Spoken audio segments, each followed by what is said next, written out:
नमस्कार, आप सभी को बहुत बहुत स्वागत है आपका चैनल संकल्प एकेडमी पर। आज के इस वीडियो में मैं आप लोगों को बोलने आई हूँ कि आप लोग अपनी तैयारी जैसे भी कर रहे हो, बहुत अच्छे से कर रहे हो। जितने भी क्वेश्चन आंसर करवाए गए हैं, जो भी पार्टिसिपेट जिन जिन लोगों ने किया है, उन सभी के परफॉर्मेंस बहुत अच्छी रही है और आगे भी अच्छी हो, इसके लिए बेहतर रणनीति से आप जो है तैयारी करें, अच्छे से प्रैक्टिस लगाएं, अच्छे से टेस्ट लगाएं और जो भी नोट्स आपके पास अवेलेबल हैं उन सभी को फिर से एक बार रिवाइज करें और या फिर थ्योरी पढ़ करके उसके नोट्स बनाते चलें साथ में। तो आप के लिए ये जो एक तरीका है, ये बहुत बेहतर तरीका है आपकी अच्छी रणनीति के साथ पढ़ाई करने का। जो लोग टीजीटी एग्ज़ाम देने जा रहे हैं या पीजीटी एग्ज़ाम देने जा रहे हैं, उनके लिए सबसे ज़्यादा ज़रूरी है ऑब्जेक्टिव क्वेश्चन ज़्यादा से ज़्यादा टच करना। चाहे वो किसी भी पब्लिकेशन का प्रैक्टिस सेट लगा रहे हैं तो या फिर पीवाईक्यू देख रहे हैं, तो उसकी जो व्याख्यात्मक वाली पीवाईक्यू आजकल मार्केट में रहती है, उसे ज़रूर देखें। यानी कि जिनमें चारों के चारों ऑप्शन के बारे में व्याख्या दी रहती है ना, वो बहुत ज़्यादा जो है आपके लिए बहुत अच्छी रहेगी अगर आप उससे तैयारी करते हो।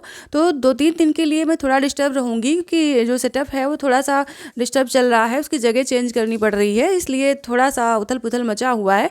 मगर इस तरह से मैं बाकी लैपटॉप से आपको क्लास देती रहूँगी। इसके बाद भी आप लोग जो भी लोग जुड़े हैं टेस्ट सीरीज़ से, उनसे बोलूँगी कि थोड़ा सा उसमें भी व्यवधान है, जितनी भी पढ़ी हैं उनको आप लगाते रहिए, बाकी आपको टाइम टू टाइम मिलती रहेगी। अभी टाइम है परीक्षा में, तब तक के आप लोगों को जितना भी सेट बोला गया है वो सारा का सारा प्रोवाइड करा दिया जाएगा। और अभी जो भी नोट्स पढ़े हुए हैं, ई बुक पढ़ी है, वहाँ से आप आराम से क्वेश्चन लगाएं और आराम से नोट्स बनाते चलें। जैसे मेरे तरीके से अगर देखें तो आप जैसे मान लीजिए कृष्ण भक्ति काव्य धारा के क्वेश्चन को सॉल्व कर रहे हैं, उदाहरण के लिए मैं बता रही हूँ, ज़रूरी नहीं आप वही कर रहे हो। तो कृष्ण भक्ति काव्य धारा का अगर आप सॉल्व कर रहे हो तो उसमें पूछे जाने वाले जितने मेन टॉपिक होते हैं, उन सभी टॉपिक को बिल्कुल अच्छे से तैयार कर लीजिए। चाहे वो अष्टछाप हो, चाहे वो विरह काव्य हो, चाहे वो भ्रमर गीत काव्य परंपरा हो, चाहे उसमें महाकाव्य हो या खंड काव्य की बात करें, या उसमें जो कृष्ण भक्त कवि हैं इनके सिवा, सूर के सिवा, अनुक्रम वाले क्वेश्चन, बड़े छोटे कौन है, इस तरह से पूरा टॉपिक तैयार करते जाइए और उसके बाद उसके क्वेश्चन लगाइए। तो मुझे लगता है इस तरीके से आप बहुत बेहतर समझ पाए होंगे कि कैसे आपको लगाना है, कैसे आपको क्वेश्चन ज़्यादा से ज़्यादा टच करना है। क्योंकि थ्योरिकल एग्जाम तो है नहीं कि आपको डिस्क्रिप्शन में जाकर के डिस्क्रिप्टिव की तरह लिखना है, ऐसा तो है नहीं। आपको क्या करना है, ऑब्जेक्टिव क्वेश्चन है तो ऑब्जेक्टिव बहुत थ्योरी पढ़ लीजिए। अगर उसके अंतर्गत नहीं आया, बार बार अगर परंपरा से थोड़ा सा अलग क्वेश्चन आ गया तो कैसे करेंगे। तो इसके लिए ज़्यादा से ज़्यादा क्वेश्चन का टच करना आपके लिए बहुत ज़्यादा ज़रूरी है।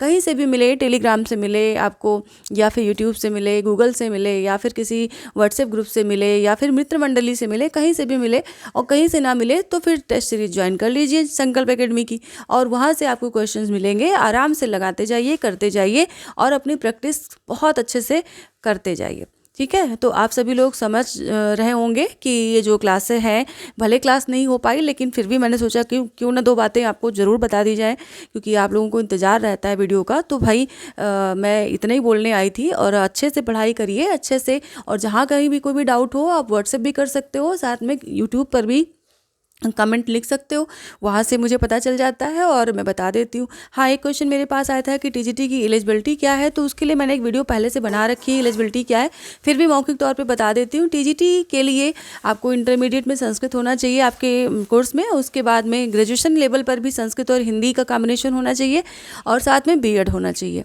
तब आप टीजीटी दे सकते हो। तो अभी अगर आपने अप्लाई नहीं किया है तो अगली वैकेंसी के लिए आप अपने आप को तैयार करो। अगर इंटर में संस्कृत नहीं रही है तो एकल सब्जेक्ट से भी इंटर होता है, उसे कर सकते हो, या ग्रेजुएशन के फाइनल ईयर में संस्कृत नहीं रही है तो फाइनल ईयर आप कर सकते हो अलग से, तो इस तरह से भी कर सकते हो। तो बीएड अगर हो गया है तो टीजीटी अगली जो वैकेंसी होगी उसके लिए तैयारी करिए। और अगर इस बार परीक्षा में बैठे हुए हैं तब तो भाई सोने पे सुहागा है, बहुत अच्छा, बहुत गोल्डन टाइम है कि आप पढ़ाई कर लो। अप्रैल में एग्ज़ाम होना है, बहुत लंबा टाइम है अभी, और आराम से जो है आप सिलेक्शन की तरफ बढ़ें। सभी को शुभ रात्रि, शुभ संध्या, गुड नाइट, और अच्छे से अपनी पढ़ाई का ध्यान रखें, अपना भी ध्यान रखें, परिवार का भी ध्यान रखें और हमारे साथ यूं ही जुड़े रहें। धन्यवाद।